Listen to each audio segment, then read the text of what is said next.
What's up, fanatics? James Brown here. Thank you guys for tuning in. You guys have spoken loudly. I asked about who your favorite Universal character was, and the majority was Dracula, which is my favorite as well. So, for this video, I want to get into the top 10 Dracula portrayals. Now, this is not just tailored to movies with people. It could be cartoon movies as well too. But for me, I have a personal top 10 that I really love, and this is which movies encompass Dracula legend and the Dracula character the best. Now, this does not mean I'm going with the top 10 Dracula movies. Some movies as a whole are better than the actual performances. So this is just my personal preference for performances only. So without further ado, coming in number 10, we have John Carradine. My personal favorite is House of Dracula. John Carradine has that eye. Dracula has a certain look, certain stare, that when he gets that stare fixated, he's supposed to control whatever he's staring at. Bela Lugosi perfected it, or started it. John Carradine kind of added to it and put his own spin. But he also had that presence of his speech as well. His speech is of that well traveled, well scholarly type character came across really well in his speech. Very poetic in his speech. I think it's phenomenal. He also did Dracula and Billy the Kid versus Dracula and House of Frankenstein as well. So those are the only three times he played Dracula, but I think he's number 10. Number 9, only played it one time, Gerard Butler. Yes, Leonidas himself, law-abiding citizen himself, played Dracula one time in Dracula 2000.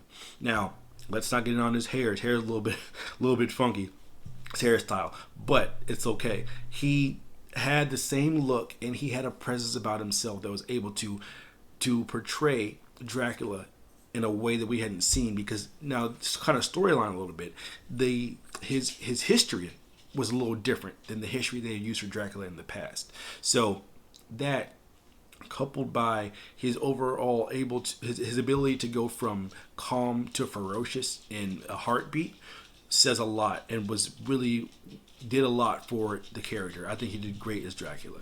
Coming in at number 8, we have Jack Palance, who played Dracula in 1979. Now, 1974, my mistake. I've only just recently seen this movie.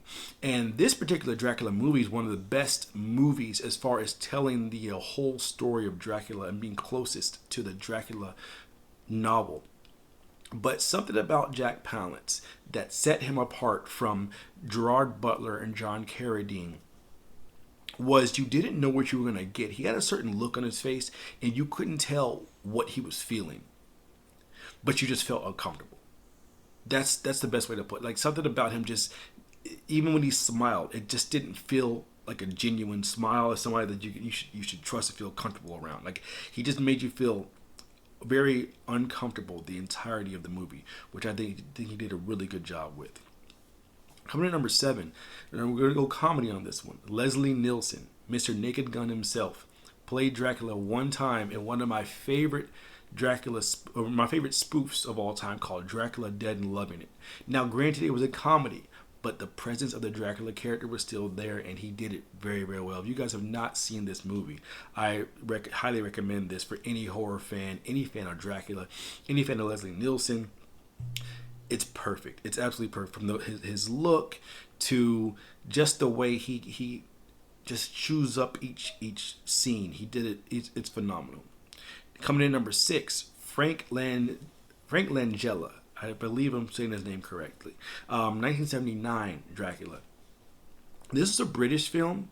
He did things a little bit differently. He was much more subtle than some of the Draculas I've mentioned before. But he will lull you in to a false sense of security. You already knew with Dracula what you were getting, but he had a way of almost making you feel comfortable and making you feel like, oh, okay, this guy's not that bad. And then you come to find out that he actually is that bad.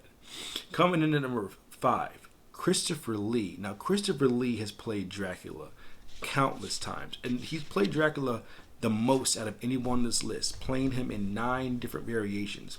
Horror of Dracula, Dracula Prince of Darkness, Dracula has Risen from the Grave, Count Dracula in 1970, Taste the Blood of Dracula, Sons of Dracula, Dracula AD, the Satanic Rites of Dracula, and Dracula and Son.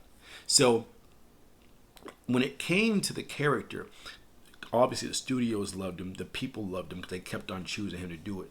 What I liked about him, he was the first Dracula that I had seen to have color on his side. Bela Lugosi and John Carradine, they were only black and white.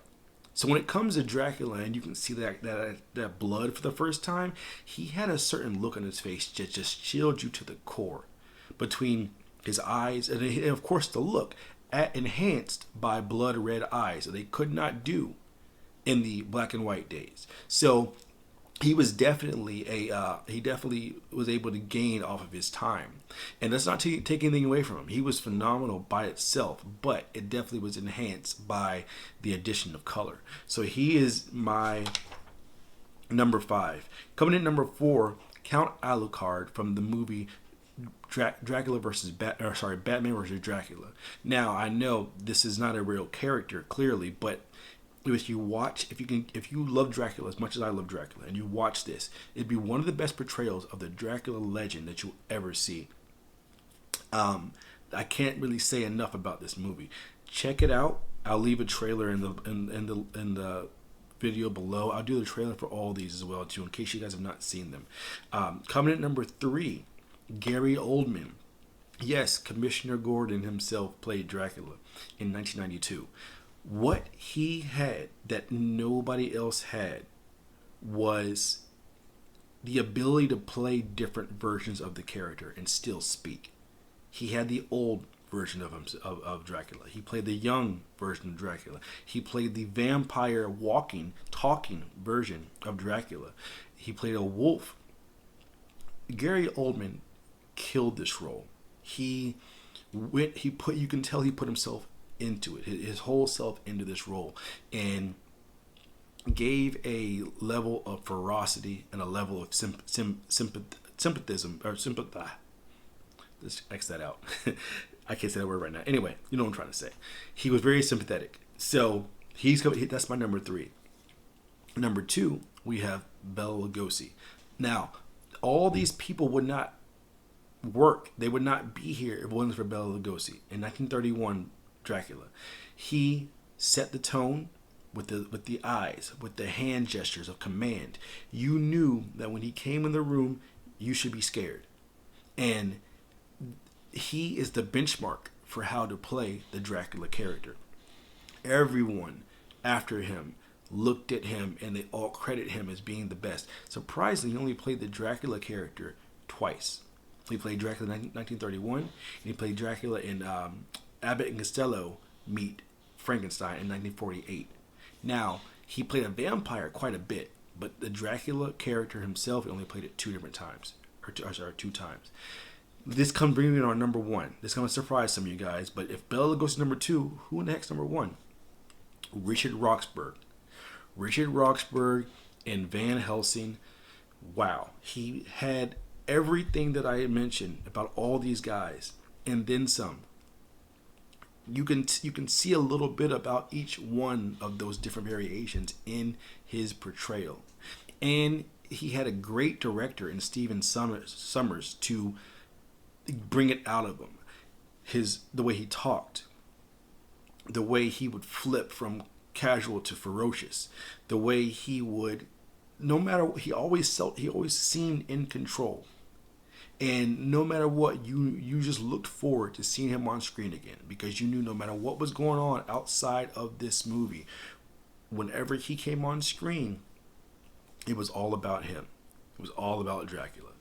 And he is my number 1. I only played him one time in Van Helsing, but that one time was enough for me. My favorite portrayal of the character, as you can see, I got my Dracula stand behind me.